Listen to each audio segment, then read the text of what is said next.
చెప్పేసి crime number search చేస్తాం. ఆ నుంచి అమిన్సార్ చక్కగా మీ ఎదురున్న రూమ్లోకి వస్తుంది, కంప్యూటర్ రూమ్లోకి వస్తుంది. దానినే వాళ్ళు ఆ పిటిషన్ తీసుకొని రిక్వైర్ చేస్తారు.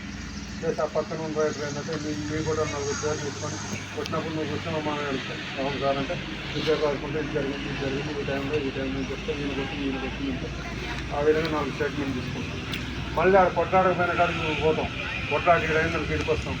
ఇంటికి వచ్చినాక ఒక మ్యాప్ తీసుకొని దీనికి ఉత్తరం ఎటు దక్షిణం ఎటు అంతా చూసినాక తూర్పుకి ఏముంది, దక్షిణానికి ఏముంది, ఎవరు ఉంది, ఇదే ఉంది అవునా, అది రాసుకొని ఒక బొమ్మ వేసుకొని ఈ కొట్లాడిన కాడికి ఇద్దరు తలకాయలు వేసి ఇట్లా చేతులు బొట్లు పైకి పెట్టి అదే ఒక బొమ్మలు వేస్తాం. ఆడ ఇంకోటి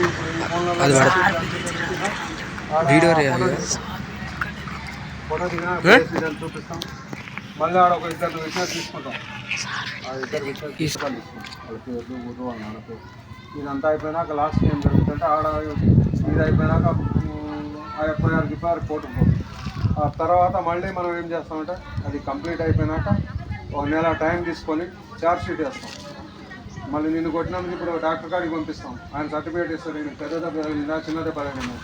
ఆ డాక్టర్ సర్టిఫికేట్ వచ్చినాక తీసుకొని ఇక్కడ మనం వీళ్ళు ఛార్జ్ షీట్ కొట్టేవాళ్ళు మొత్తం టోటల్ ఈ కంప్లైంట్ కానీ స్టార్ట్ చేస్తే ఎండింగ్ దాకా మొత్తం కొట్టేస్తారు. ఈ రోజు ఇది జరిగింది అయినాక అది కొట్టేసినాక ఛార్జ్ షీట్ ఉంటుంది. మధ్యలో ఏంటంటే సార్ ఏం పని చేసిండు, ఈరోజు సార్ ఈ పని చేసిండు, ఈరోజు ఈ కార్యక్రమం, నెక్స్ట్ డే మనం సిమ్ కార్డు పోయినప్పుడు ఈరోజు సిమ్ కార్డు పోయినాం ఈ డేట్ అని చెప్పేసి మళ్ళీ సీడీ కొట్టి సంతకాలు ఉంటాయి.